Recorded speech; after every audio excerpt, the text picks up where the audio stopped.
Quebec is not what you think. If you're planning to travel to Quebec in the winter, spring, summer, or fall, you need to watch this video first because this is going to give you a better understanding of not just Quebec as a state, but also the Quebecois people. I went there and this is not what I expected. So in this video, I'm going to give you 18 things that you need to know about Quebec and the Quebecois people so that when you travel there, you can better understand the culture, better understand the people, and better appreciate this region of Canada for what it is. The first thing is Quebecois are very friendly. Let me tell you something. I arrived at this not the station, at the mall, at this mall in a small little community in Quebec. It wasn't like a big city, and I was waiting for my family members to come and pick me up when I arrived, right? And I was there with my suitcase. So I'm here at the mall and I ordered something warm, like a warm soup for me to eat and everything, because I had just traveled using the VRL. And so I'm here at the mall waiting and I'm eating my food and so forth. When I'm ready to put the tray with my, like, not the leftovers, but like the disposable cup in which my food was, you know, I try to figure out where to trash it. Then this guy, he was sitting next to me with his friend. He's the one who told me, oh, no, don't put it here, put it there. And I'm like, oh, okay. So he was kind of like giving me directions and everything. And I was like, this guy must have been observing from like the time I stood up until I, like, everything that I was trying to figure out to, like, where the garbage is. And it's not that he was just observing, but he actually spoke to me to tell me where to put it. The thing is, I have traveled to 7 out of 13 provinces in Canada, and this is like the first time, I can't really say the first time, but like this really stood out to me because even in Ontario, somebody would not just like come to you like that and talk to you like that, to tell you, okay, this is what to do in XYZ. And let's take it a step further. After I trashed my stuff, I just stayed sitting there, just minding my business. And then he started talking to me, and I'm like, okay. And then we just had like a whole conversation for like a whole 30 minutes. We were talking, he was telling me about, and he was there with his friend. He had been there with his friend. We were talking about like their life and, Quebec, the city and everything, what they like, what they don't like. And we had like a whole 30 minutes conversation while these people like were finishing their lunch, and I was just like listening and talking. And the thing is, you will not see that everywhere in Canada. Like, this is it's not widespread that people will just like come to you and talk to you because you are, you seem to be a stranger or a foreigner. It's not given. So I felt like it was really, really friendly, and it marked me because I'm like, I haven't seen that a lot, or at least not consistently, everywhere I've been to Canada. So first thing first, they are very friendly. The second thing, I made my little list so I don't forget, all right? And you don't want to skip till the end, because the end is one of the things that a lot of foreigners, people who are not familiar, not just with Quebec, but with Canada, also make a huge mistake on whenever they travel to Quebec. So you want to stay until the end of this video, because baby, you don't want to skip. You don't want to miss that.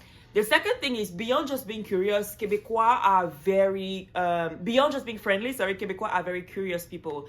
It's like they will be very interested in you in terms of like where you're from your accent, from your origin, from the way that you dress. They will ask you questions, right? Even if some people would be like, oh, like this question sounds a little bit like, how come you don't know? But to me, I feel like whenever you are in a new society or a new culture, when people show interest in who you are and what you bring, even if you are just a visitor, I think is a good sign, because it shows that they are open and they are willing to learn and willing to get to know you. So they are very curious. That's one thing that I really appreciate about them.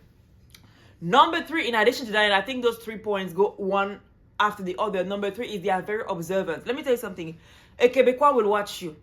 They will watch you, like we say in French, if you get, like they're watching you forward, but also from the corner of the eyes. It's like, it's not like they're spying on you or anything, but like they will really watch. And I think it's part of like just being observant how they are. They will watch you.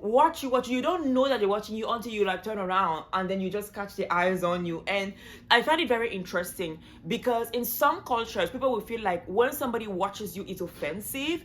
But again, remember that when you are in a new space, right? Somebody watching you could mean different things. Like, but what I've seen so far, at least from being in Quebec, is that when they're watching, they are watching out of curiosity. Like, they are watching, they are trying to understand, what you're doing there, who you are. They're trying to just kind of like understand you. And just like, I don't know, I feel like while they're watching you, something is just like going through their head, and it's like they might come and ask you a question, or they might not. But one thing I can tell you is like they are very observant. They be watching. Even if you don't think they're watching, they be watching.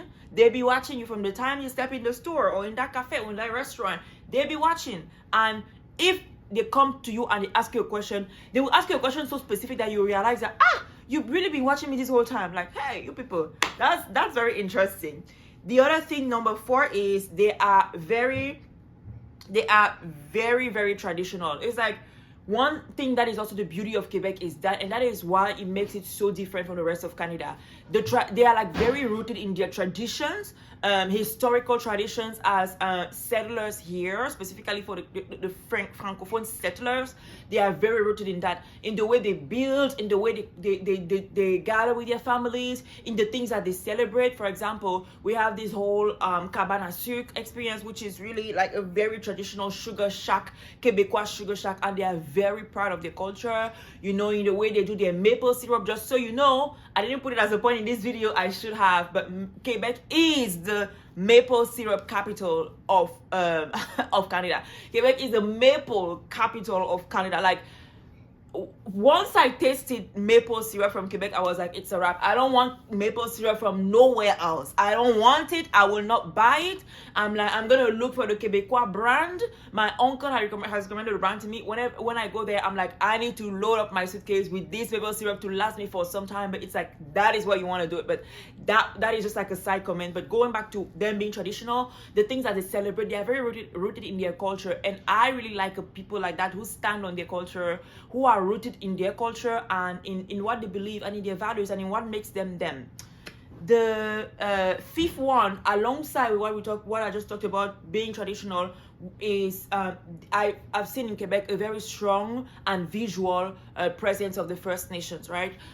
If you are not familiar with this with the history of Canada, like many other countries that were from immigration, or not form, I can't say form, it's not the right word, but like many other countries that were initially populated, you know, from settlers coming in, originally the First Nations were the native of the land. And we can dive deeper into this in a different video, but in Canada, First Nation populations are different based on where you are. The First Nations in Quebec are different from the First Nations in Ontario. They are different from the First Nations in Manitoba, yeah, or you know, in New Brunswick and so forth. So they are different. And Quebec is this province where I have really seen a really strong First Nation in terms of like the settlements, in terms of the dishes, in terms of the restaurants, in terms of the expression of culture. And to me, I think that is something that is very, very important, because a lot of times we tend to forget that countries like, you know, Canada, or Canada are, you know, come from, you know, European settlers who came, you know, after even though the First Nations were already there. So and we know in Canada, compared to a lot of countries, there is a lot of you know, effort that is being done in terms of really continuously putting First Nation culture forward. So for me, when I travel and I see that, and I find that it's very obvious, you know, it sends a positive signal to me, because I think, you know, it's important to recognize that, because you cannot really know a land, you know, if you don't really know the full history. And it's important. Knowing the full history doesn't necessarily deter you from saying that, you know what, okay, I no longer like this land, but it's important for you to at least have that perspective as a traveler, so that you can better understand what that land, what that country, what that region, what that city is like today. So for me, being able to have seen, you know, I sought this experience, not just with, you know, the tourism, the different tourism endeavors that I've done, but also just like traveling across, I can see that presence, and it's trending at least towards, you know, a good direction, being able to see that presence. Number 6, Quebecois are very Christian. They are so Christian that their curse words are actually taken from, you know, the Catholic liturgy. And again, we can if you want to know more about just like the historical narratives, and you know, how Quebec, you know, came about and so forth, you know, you can read more about it, and I can also send you, like, put in the comments of the video, send you some references. But I do know that from history. I do know that from having been here, from having interacted with Quebecois. But this is a very Christian forward region. And the curse words are literally like from the liturgy. Like, for example, they will say things like, when you hear me, like, when you know what I mean, right? They will say things like, you know, tabernacle, which is like, when you look at the Christian liturgy, is the tabernacle, right? The tabernacle of the Lord. And then they will say hostie, for example. Hostie is the communion that you give in the, you know, you give people when they come to church every Sunday, the body of Christ, after you have that that the word is not coming to my mind, sorry, that it's not miracle, but the word is not coming to my mind, sorry, but it's the body of Christ. Then there is chalice, right? Chalice is like the chalice, the cup where the wine was poured, and Jesus passed the chalice to his disciples. So they say chalice. Ciboire is like a tool, not a tool in which you put the hostie, the body of Christ, before you put it away. So like when the mass is done, like after you're done giving the communion to everybody, then you put it back in the ciboire to store it, and then you put it in what we call a sacristy. You put it in there you put it in the sacristy, to store it, until the next mass and so forth. So it's like they use it. I found it so interesting. When I came here, I was like, what are I'm like, I hear this word that you're saying, but I'm not like, I don't understand. Like, to me, it was familiar because I speak French, and I'm like, is it that? And you're like, yeah, it's that. That's what we are saying, which I find very interesting. And then the other part of it is even some of the foods that they have are inspired, also have like Christian names. For example, they have a snack that is called Oreille de Christ, right? Oreille de Christ is like Christ's ears, because it's like it's so interesting. I don't want to say weird because it's different, right? It's so interesting. And then there's another snack that they have that is called Pet de Sœur. It's like nuns farts, like made from the farts of nuns. I'm like, who comes up with these ideas? Like, how do you even know what the farts of nuns are, or I like? But I mean, it just kind of like, I feel like that infusion of the culture and the language into what they do in the daily basis just makes it so just so like unique. And I'm like, y'all are on a different level. Anyways, the next thing is point number 7. In as much as they are very point number 7, they use a lot of anglicism. So Quebec is very proud of like being francophone. Like if any Quebecois is like, hey, and in fact when you come here and you speak French, they are very happy. It doesn't mean that if you don't speak French you cannot visit Quebec. No, you can visit Quebec if you speak French. You will be able to communicate with people. But they are very proud of, you can visit Quebec if you speak English. If you don't speak French, you'll be able to communicate with people. They are very proud of their French language, but interestingly, they use a lot of anglicism. Like, for example, instead of saying, stop, the stop sign in French is arrêt, right? To stop, arrêt. But they will not say arrêt, they will say stop, right? And even on the road, you will say stop. It will not be like a arrêt sign, it will be a stop sign. They use things like in the restaurant, they will say bacon, right? Bacon, which is an English word. In the restaurant, they will say steak. In the menu, you will say steak, and even written in the English version, like not the francophonized, way of saying steak. So in as much as they are very rooted in their French origins, they also use a lot of anglicism, which makes you think like, okay, well, you know what I mean? Anyways, point number 8, Quebecois will live together for a long time, but they will not get married.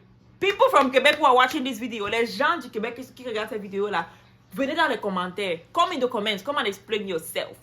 It's interesting again because it's a very Christian society, Christian culture, and in Christian culture, you know what? When you are with somebody that you love, you need to get married and make them babies, right? But Quebecois this is not something that is for everybody, right? But like you will observe that a lot, that people will live with their chum. They call their chum is like my girlfriend, my boyfriend, or my blonde, my girlfriend. They will live together with their partners for long times, but they will not get married. And that is something that a lot of people do, 10, 15, 20, 25 years. It doesn't mean that everybody does that. There are some people who still, believe in marriage, and in the importance of that, but also in the culture, you will see a lot of that.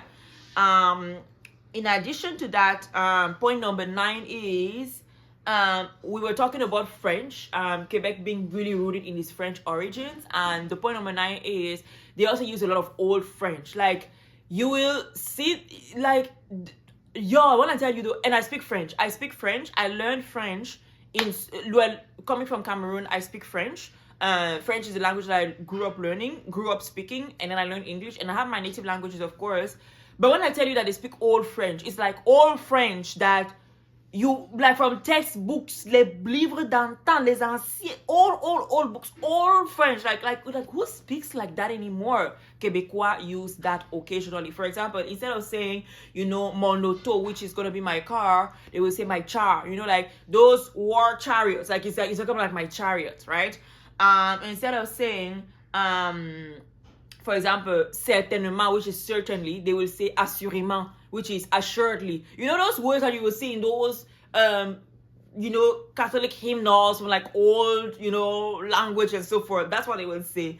Instead of saying bicyclette or my bicycle, bicyclette, yeah, is the French one. They will say mon bicycle. Instead of saying motoneige, they will say skidoo, right? Referring to like the first brand who really popularized motoneige and so forth. So it's very interesting when you're like in a conversation with somebody and they just be dropping those words and you're like, huh? What are you saying? And it's just taking you like so back. But that is something that it's so common for them, the use of this old French. The next point is point number 10. Québécois will live long. Let me tell you something. A Québécois will live long for you. They will live long for you. They'll be living long. Listen, you will see a 90-year-old man or woman driving in the snow on their little car on the road, and they will not be jamming. They will not be doing accidents. They're driving on the road with their little car like that. You see when you're peeping, you look like, this person, old, they're driving. So they live a lot. They live very long. I remember we had seen on the highway in Montreal, La Métropolitaine, we saw a man, and that man was 102 years old, driving on that highway in Montreal. That is like one of the I think it's the busiest highway in Montreal. Like, you have to hold your side for you to drive there. You have to know how to drive in like big cities, and you have to hold your side. That man, 102 years old, he's there driving. I'm like, these people will live long, and not just like long, they will also live long and be like have a certain level of independence. And that also shows you just like how the way of living, being close to nature, being close to the soil, being close to the earth, having that community, having that family really helps to foster longevity. And that's something that I really find interesting in this society. Number 11. Québécois are builders. They are builders. They work with their hands. And one thing that I noticed here in Quebec is that, a lot of people are really just going into a lot of trade work. And that is how they're not just like ensuring that they have employment. They are also like maintaining the craft, right? A lot of them are plumbers. A lot of them are builders. A lot of them are like, if I say maçon, but like the people who build homes, they builders, they work a lot with their hands. You will see that a lot compared to other provinces in Canada. I have other examples, like they do a lot of electrical work as well, and because they are so proud of forging, not forging, I don't know. In French, the word is la forge, right? But when you see, when you go on a Quebec building, like it could be a church, it could be like a very like administrative building or like a historical building, and you see like those beautiful iron designs, like curvy and stuff, like very regal, very vintage, very vieux continent, the old continent. Yeah, we call them forgerons. Is it Smith, something iron smith, the name in English is not coming to my mind right now, but they do a lot of that. And because they take so much pride in their craft, that there are so many certifications, so many norms, so many guidelines, and so much regulation around those crafts that they have like a lot of inspections. Like if you don't meet the regulations of excellence, you are not really like seen as a big deal, as you're not. I don't know, it's like they take so much pride in what they do that it's very monitored, it's very regulated in general, those handcrafts that they do. And this is the province in Canada where I've seen that a lot. All right. Number 12, potatoes, cheese, meat. This is what Québécois eat. Now, I'm not saying that this is all they eat, but this is what they eat. I like to joke with my uncle and my aunt, and I told them that if you ever remove potatoes, cheese, and meat, specifically pork, from Quebec, there will be no more Quebec, because listen, these people are crazy by this. But when you also look at the history and the way the people live, you will understand, right? And they've explained to me that during the winter, what they do is that they really gather a lot of those things to stock up on their resources, because winters are long and harsh. And scientifically, physiologically, during the winter, you need to stay warm, you need to stay comfortable. So you also need to eat things that will help you to insulate yourself. So those are like fatty things, the potatoes, the meat, the cheese, the pork, and so forth, right?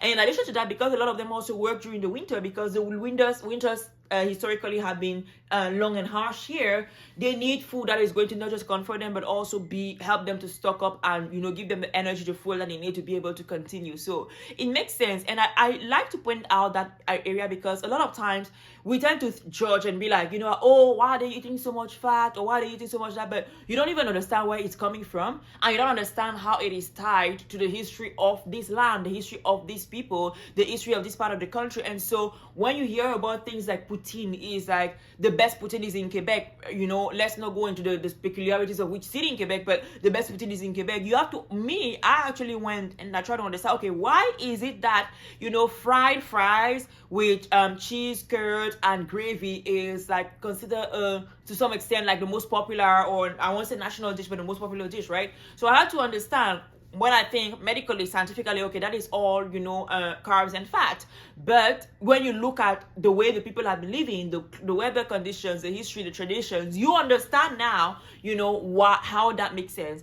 And so I always joke about it with my uncle and my aunt, but it's important for you to know, because when you're going to come to Quebec, you're going to see things like poutine, you're going to see a lot of pork-based dishes, you're going to see a lot of pork-based pies, a lot of pies even in general. And you need to understand, I think it makes it better, it makes it easier for you to appreciate the place for what it is, and to also know what to eat when you to go there, to really have the really Quebecois experience. And when you go to a sugar shack, right, in Quebec, some restaurants have been created to replicate sugar shacks, traditional sugar shacks. In French we say cabane à sucre, so that when you go to that restaurant, you can actually feel what it's like, to be a Quebecois, maybe in the winter or in the spring, right? So in those restaurants, sugar shack themed restaurants, they have specific dishes that they will serve in sugar shacks. You will have like your baked beans. In French we say fer volard. They will have the poutine, you must have your poutine. They will have the tourtière, which is like a meat pie made Quebec style.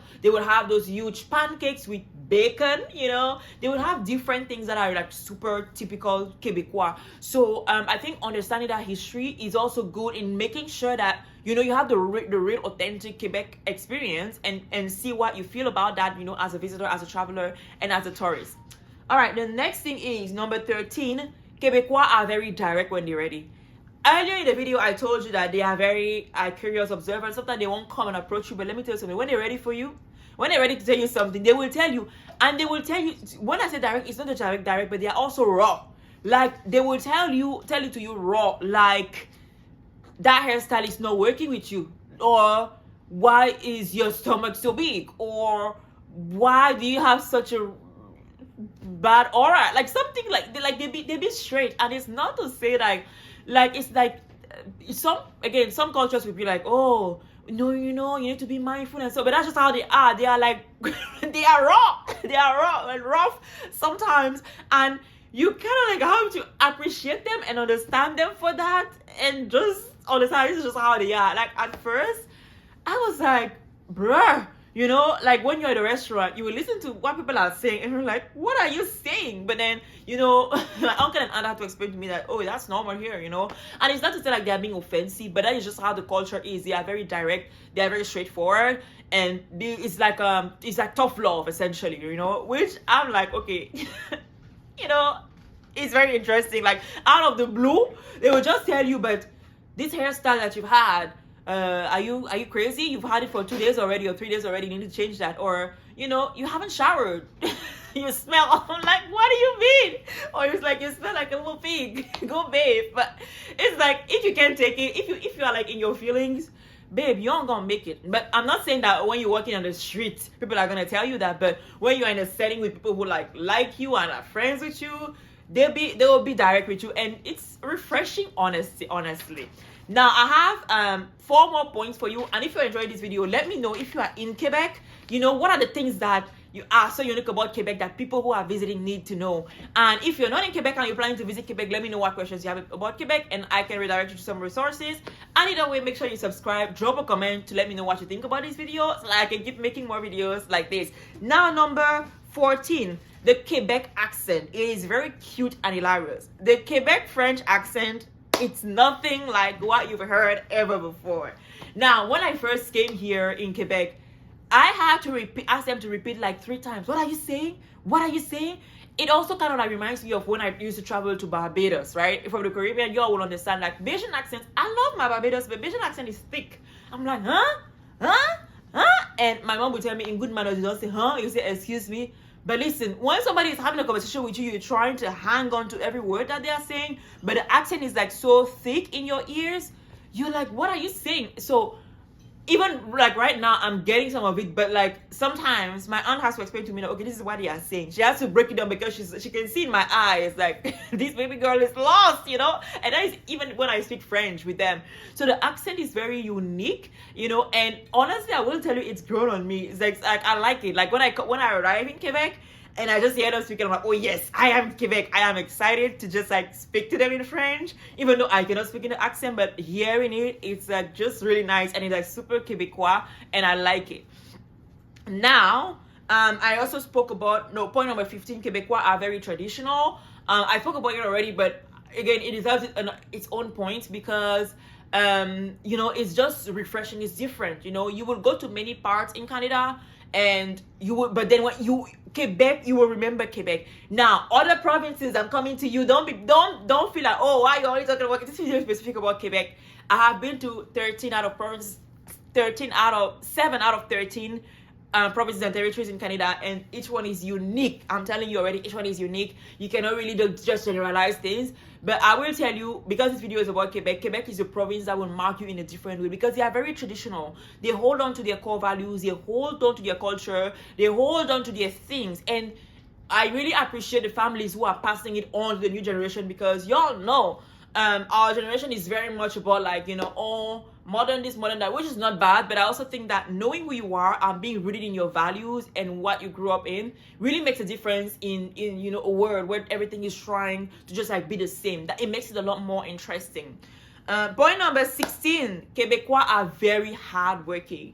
We spoke about them doing manual work, but let me tell you something. They, beyond just like the manual work, a lot of them who are into it, they are very hardworking. They take pride in their craft. I'm like, and you can like, I don't know, I can't explain it, but it's like you have to come and you have to really experience the old traditional Quebec lifestyle for you to understand it. It's like, and I identify a lot with that because even as somebody born and raised in Africa, we are very hardworking. We don't back down from challenges. We don't, you know, give up easily. We are very resilient. People from Cameroon are known to be very resilient. Knock us out 10 times, we're going to stand up 10 times, right? So I really like that work ethos and the fact that it's really woven into the culture. Point number 17, there are 2 more. Point number 17, Quebec is really a region that where you can see a lot of generational wealth.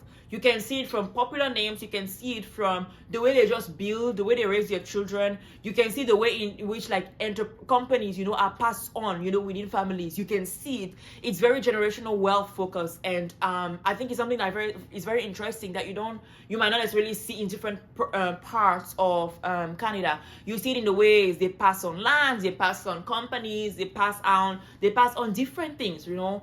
And it's very interesting to see, and you know, it's something that really stands out when you take the time to observe. And finally, the point number 18 is the capital of Quebec is not Montreal, baby. It is Quebec City, right? And interestingly, when a Quebecois tells you I'm going to Quebec, they're not saying that I'm going to the state. They're saying that I'm going to Quebec City. So the capital of Quebec is Quebec City, so Ville de Quebec. But here in Quebec, they also call it Quebec. So that can be confusing. Before I was like, huh? When my uncle and my aunt are like, oh yeah, we're going to Quebec, but I'm like, we're already in Quebec. What do you mean? Oh, Quebec City, right? So it's almost like when people say, when you have the New York State and New York City is the capital, I believe, right? New York City is the capital of the New York State, I believe. So then similarly, the capital of Quebec is Quebec City, right? But when people go to New York City, they usually say, I'm going to New York. Generally, that's what people say. So it's kind of like similar. I had to like make this analogy for me to really like come and explain it here because that's how I understand it. And it's interesting. At first I was like, huh? You mean Quebec City? But again, my role is not to correct people and be like, say Quebec City. No, they say what they say. They understand themselves. They understand that they're saying Quebec, right? It's up to me to understand that, okay, what they say, when they say Quebec, they actually mean Quebec City. And it took a bit of rewiring for me to get it, but I get it now. Anyways, these are 18 things that you need to know before you come to Quebec.